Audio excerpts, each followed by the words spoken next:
Hi guys and welcome to Fandom Newbie. My name is Shruti and in today's video, I'm going to be recapping my 2025 reading year for you guys.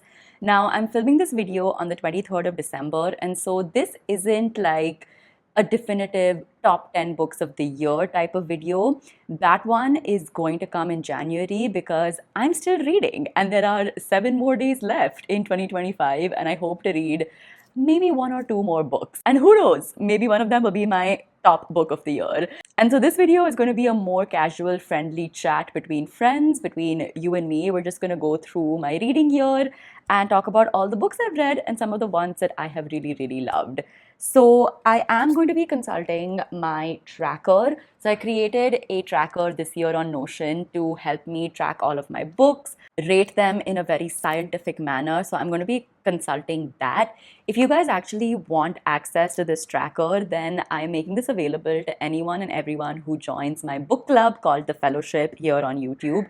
It is a paid membership book club and you'll get access to this tracker, but also you'll get access to an extremely nerdy, amazing community. Trust me guys, some of my favorite reading experiences I've had this year have been with The Fellowship.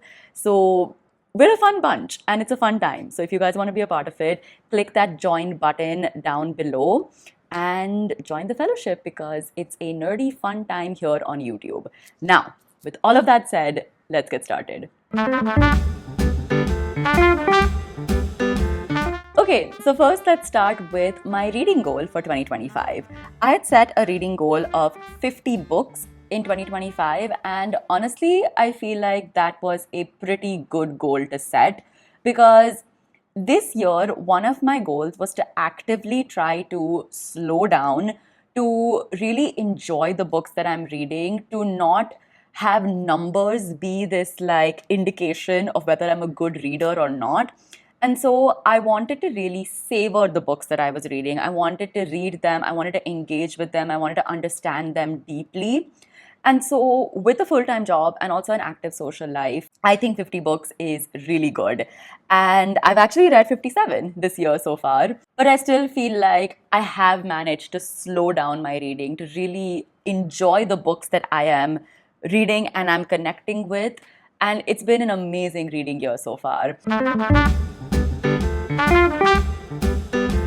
I started the year really strong in January. I read 7 books in January, but of course, a lot of them were like very short books. But the very first book that I read this year was The God of the Woods by Liz Moore, which is such an incredible thriller.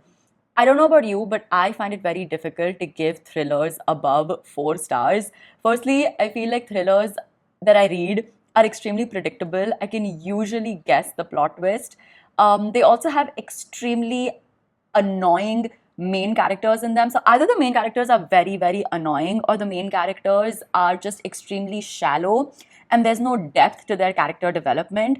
And I'm someone who really loves character driven books. And so The God of the Woods was such a refreshing like thriller for me to read because firstly it is so character focused and secondly it's a very slow burn type of mystery that unfolds and moves at a pace that is quite slow, but each revelation exposes something about the characters and about the story. And it was such, like I said, a refreshing thriller to read, and I enjoyed it so much. So I definitely started off with a bang. And then the second and third book that I read this year were also so good. I read White Nights by Fyodor Dostoevsky, and this was my first Russian literature book that I have ever read. And I really enjoyed it. I feel like this is the first time I actually enjoyed the insta love trope. And I definitely want to read more Dostoevsky after this. But the third book that I read, this one is like a contender for the top 5 books that I read this year, and that is The Master and Margarita by Mikhail Bulgakov. This book is just absolutely insane, but it is so well written. The satire in this book is just chef's kiss. And the way that Mikhail Bulgakov has exposed Russian politics and Russian society through this extremely weird, insane, fantastical story is amazing. The next book that I read was Too Good to Be True by Prajakta Kori, which was a bit of a dud. I don't like this book. I've done an entire like YouTube short, Instagram reel on this. But I didn't like it so much. The next one is Rouge by Mona Abba. This was a 3.75 book for me. This is another thing that I've sort of like worked on this year, which is my star rating. So earlier I would see like 3.75 and be like, oh, this book is not that good. I didn't even give it 4 stars. But I've reworked the way that I rate books this year, and now looking back, 3.75 is actually a pretty good read. Like, I would recommend this book to anyone. Maybe there were certain aspects of it that I didn't connect with, but overall I think it's a good read. The next one is The Six Deaths of the Saint by Alex E. Harrow, another one which is a contender for my top books of the year. And this book is a 30-page short story that is a masterpiece. Like, I love this book so much. I feel like so much was explored in such a short amount of pages. It's just amazing. And the last one I read in January was Teething by Megha Rao, which I gave 3.25 stars. And this one was a pretty strange poetry book. I feel like I was sold that it would be about something and it was about something completely different. And so I just feel like I didn't connect with it too much. The poetry is beautiful. I really like the way that Megha Rao writes. I just couldn't connect with it. Okay, moving to February, I read 4 books this month, and it was also a pretty good reading month. It started with The Nightingale by Kristen Hanna. Now, I feel I'm going to ruffle a few feathers because there are a lot of Kristen Hanna fans out there. I liked The Nightingale. I gave it 3.75 stars. I feel like it's a good book, but I felt a little bit emotionally manipulated by Kristen Hanna's writing. I don't know what it was about it. I don't know what it was about the writing, but I felt like I was forced to feel sad. And I felt like it was a book that was just made and engineered to make you cry. Again, I think it's beautifully written. It's a really good story. I like the book. I just didn't like that I felt like I was emotionally manipulated by it. The next book that I read was actually my very first Hindi book that I have ever read, and that is Chaurasi by Satya Vyas.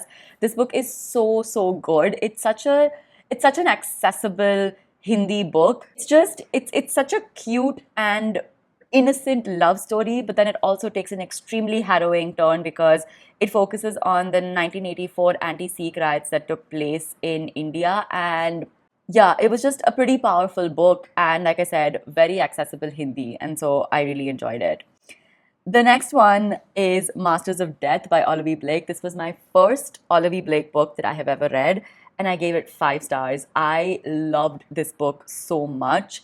It explores life and death and love and what it means to be mortal and human in such an interesting way. It made me a huge Olavi Blake fan, and I cannot wait to read more of her backlist because of this one book. And the last one that I read this month was Dark Matter by Blake Crouch, and I gave this 3.25 stars. In March, I read 5 books, and it started with The Book of Everlasting Things by Achal Malhotra. This one got a 3.75 stars from me. It is a really good historical fiction book. My only problem with it is that I felt like it was very long and very bloated. It's beautifully written. I really enjoyed some parts of it. I connected with it so much. I even teared up a little when I was reading it. I loved the parts which explored pre-partition Lahore and how it explained it in all its glory and grandeur. And I also really loved how it explored what happened to families after partition, how their lives were changed and how they coped with the devastation of this horrific event which happened in India. I think it's a beautiful story, very beautifully written. I cannot wait to read more of Achal Malhotra's fictional work because I really love her nonfiction. And I think she has a lot of potential to write amazing fiction books as well. So cannot wait for that. The next one I read in March was Look Closer by David Ellis. And this one is a thriller, again, which was super twisty. I really enjoyed it.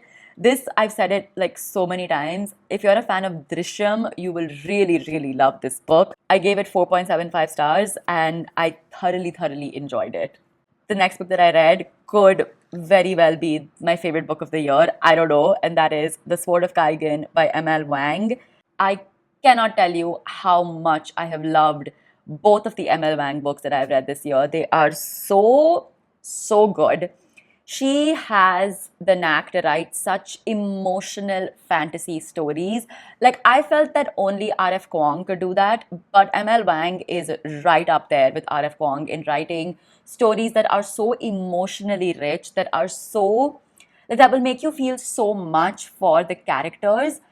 The Sword of Kaigen is essentially a book about war, but it's not about like action set pieces that you would usually expect in a fantasy book. And don't get me wrong, The Sword of Kaigen has an amazing, amazing war scene, and the way it describes the war and the action of that war is fantastic.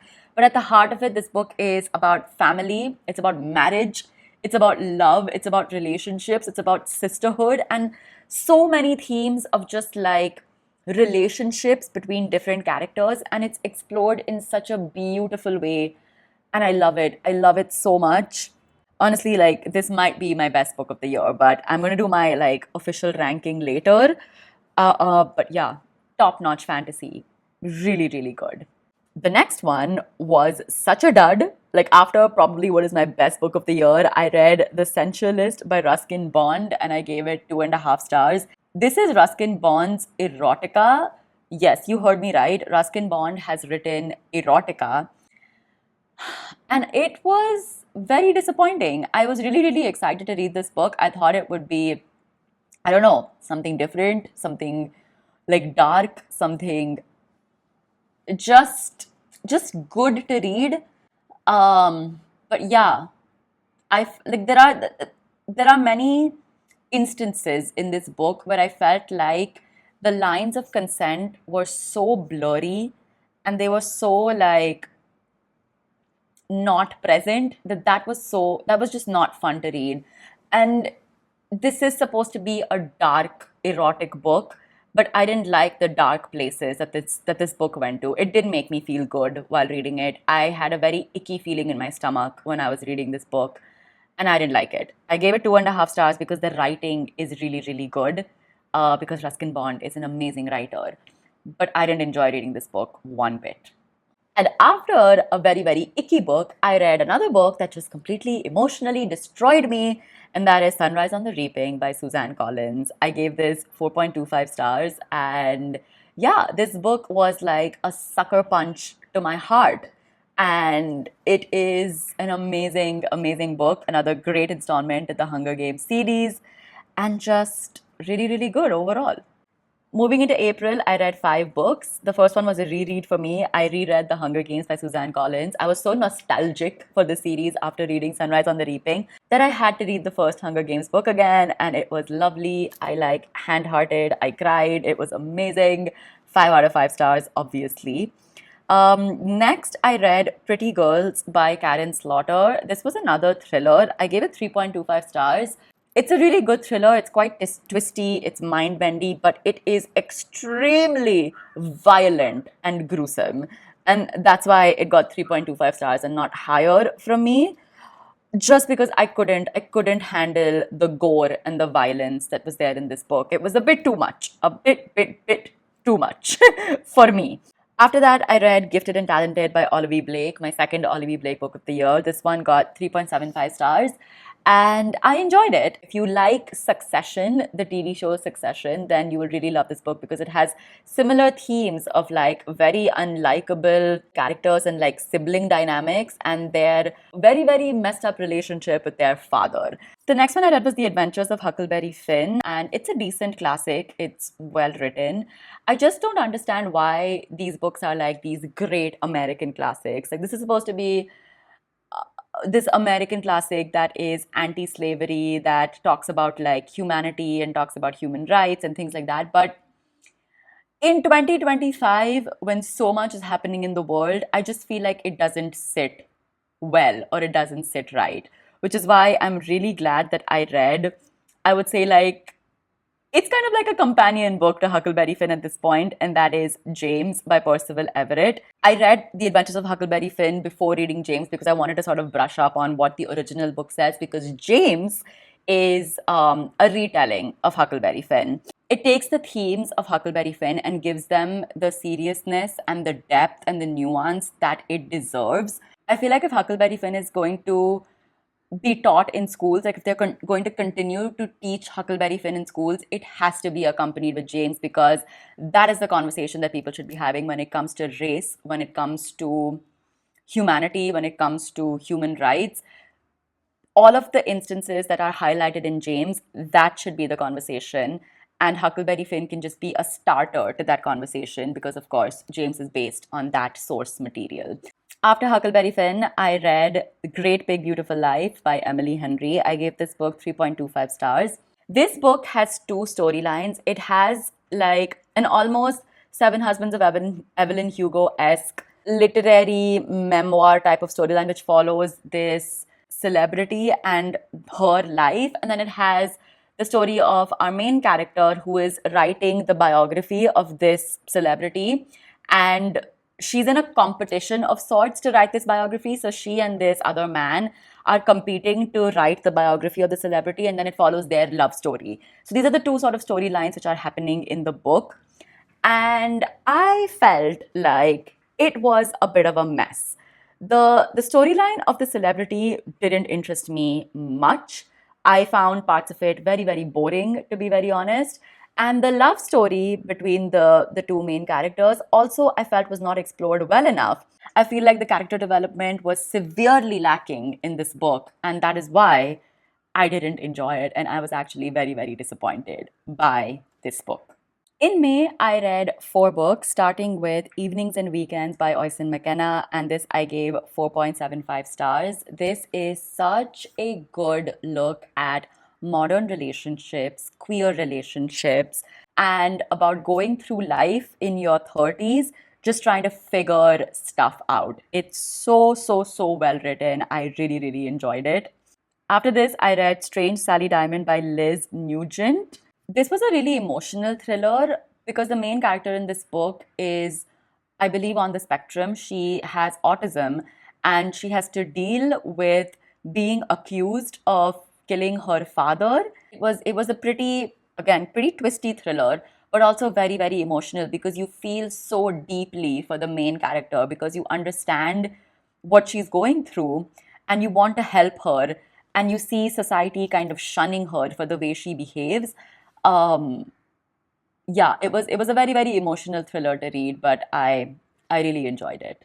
The next book I read was The Favorites by Lane Fargo. This is one of those books which is not the best written. It's not a very, very good, like the prose and stuff, the character development. It's not very good, but this book is so juicy and it's so like filled with drama and politics and romance and jealousy and revenge, and it takes place in this glamorous world of ice dancing and like competitive sports and the Olympics, and it just has so much drama built into it that it's a really, really fun read. I really enjoyed it, even though critically speaking, it's not the best writing. The next one that I read was another ML Wang book, and that is Blood Over Brighthaven, another top-notch fantasy. If you liked Babel by R.F. Kuang and you want a book that has similar vibes, similar themes, then you will love Blood Over Brighthaven. June was another pretty heavy reading month. I read 7 books this month, starting with Convenience Store Woman by Sayaka Murata. I liked it. Maybe it has to do with the translation. I couldn't connect with the prose that much. Like, I get what Sayaka Murata was trying to say in terms of like societal convention and expectations and how we're forced to sort of fit into this little mold that society says we should be a part of. And our main character is trying to sort of break away from that, or she's never fit into that societal mold. I get it. And that's why I really enjoyed the themes of this book. I just didn't enjoy the writing that much. And I have a feeling that probably has to do with the translation. The next one I read is James, which I have spoken about.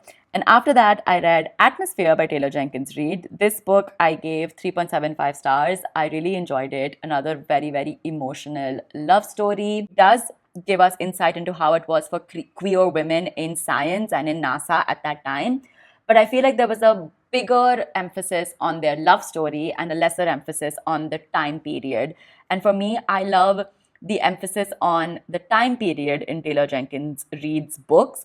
And that's why this got a slightly lower rating for me. But again, enjoyed it quite a bit. Highly recommend it.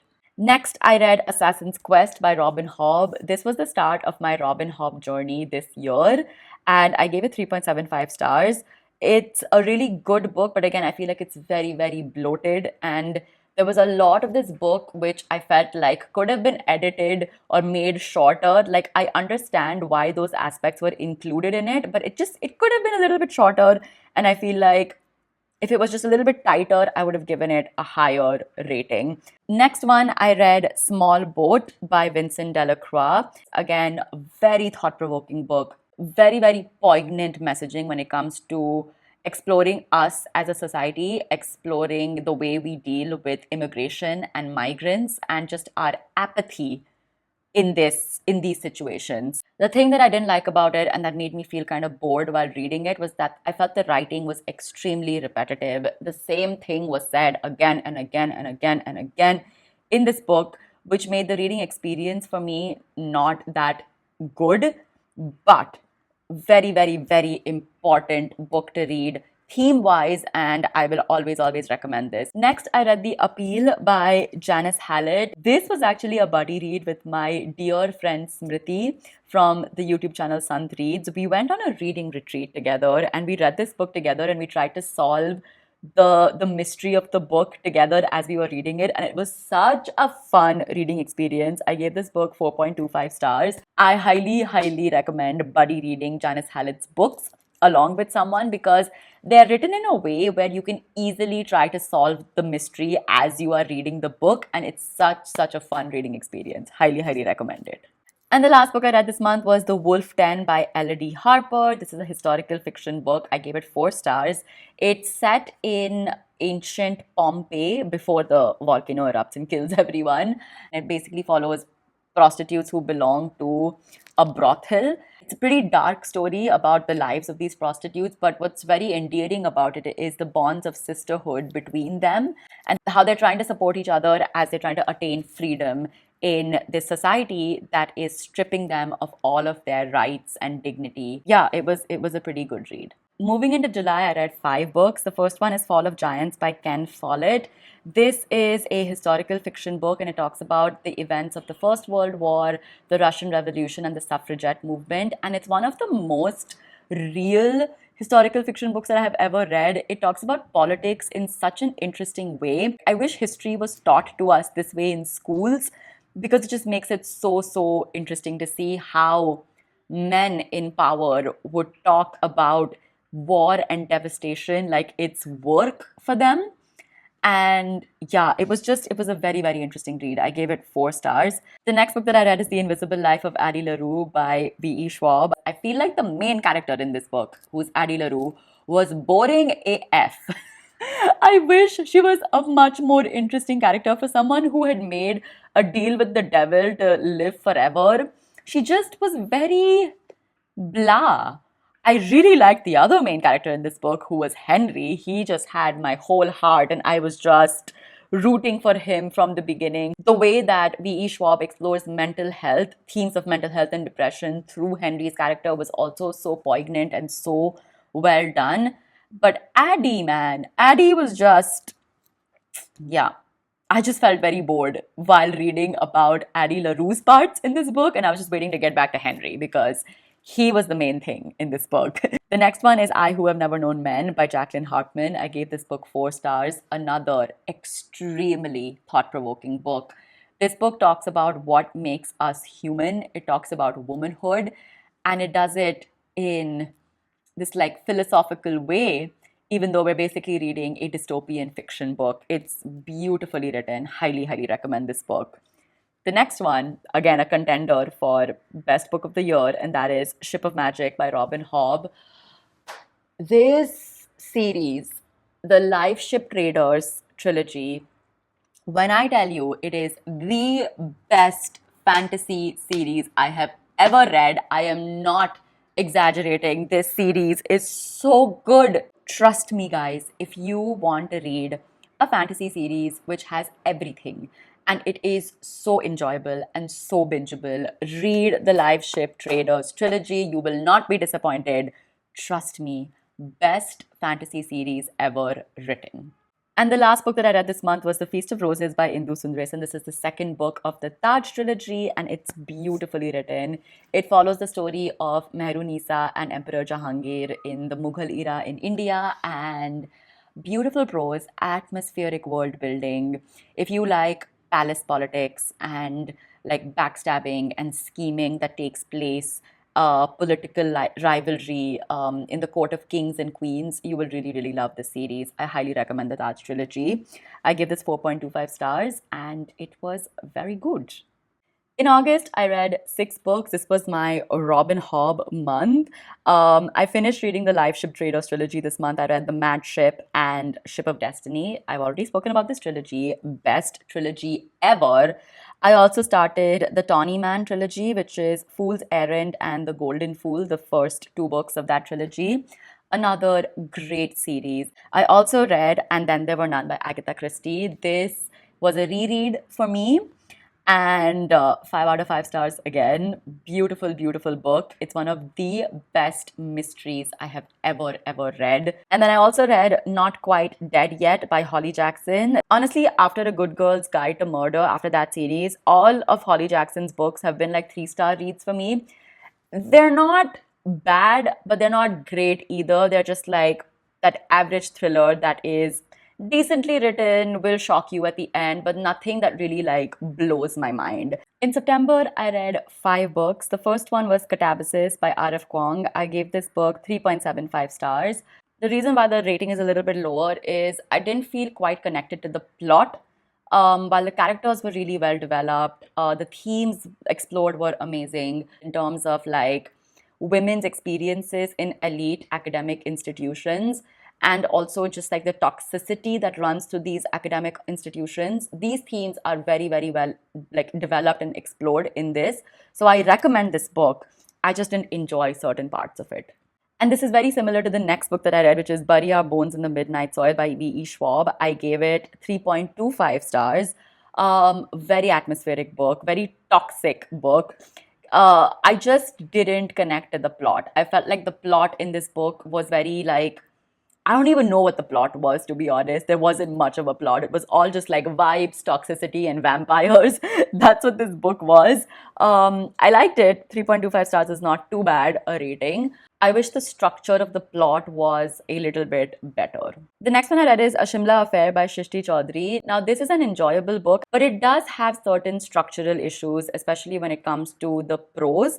But what I really liked about it is the way that Shrishti Chaudhary has described Shimla as a setting, and the way she's explored that sort of historical part within like Indian history. I found that absolutely fascinating. And also, like, after I spoke to her and she described what inspired her to write this book, I feel like my enjoyment of the book increased after speaking to her and listening to the way she researched about it and what she discovered about Shimla during that time.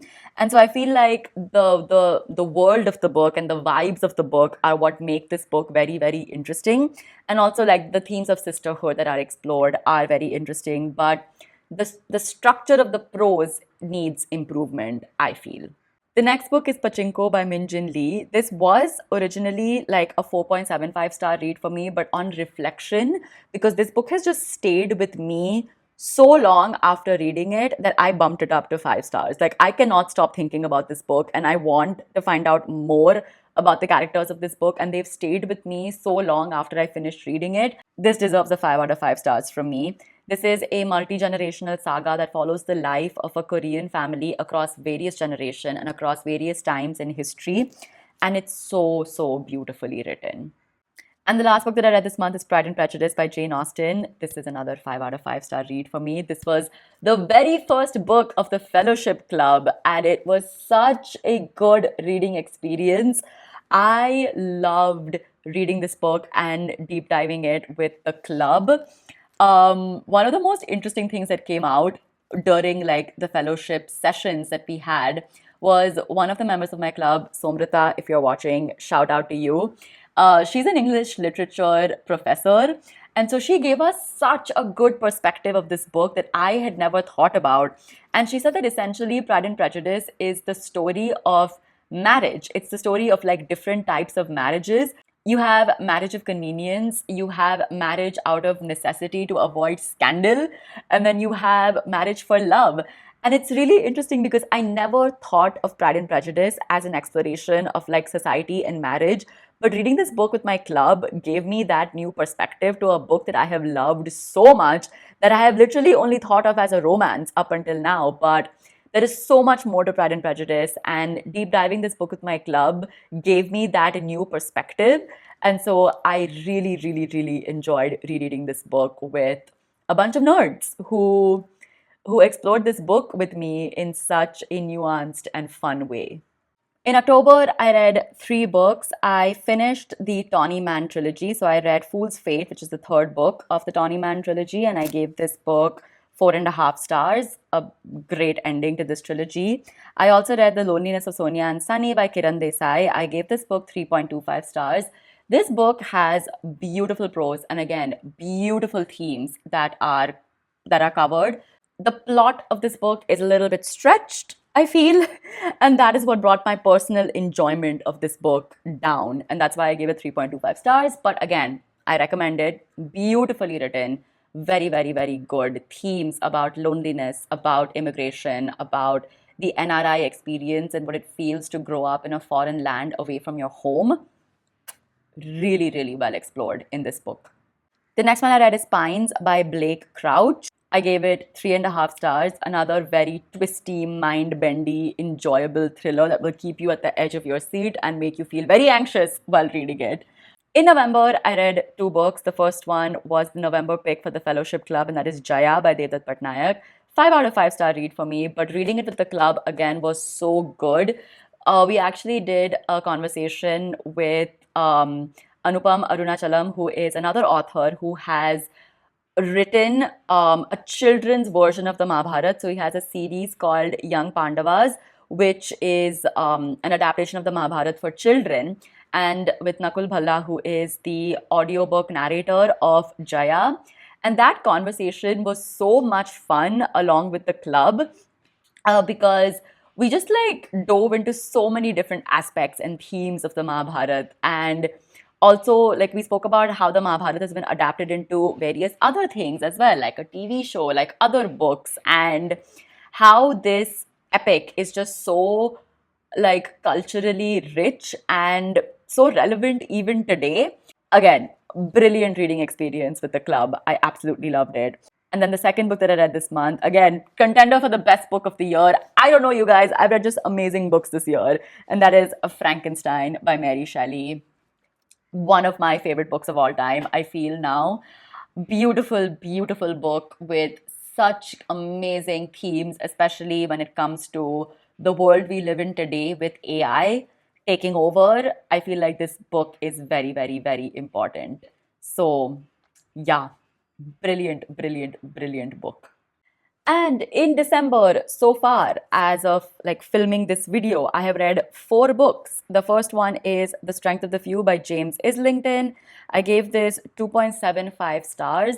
This book was a bit of a disappointment for me. I loved the first book. This is the second book of the Hierarchy series.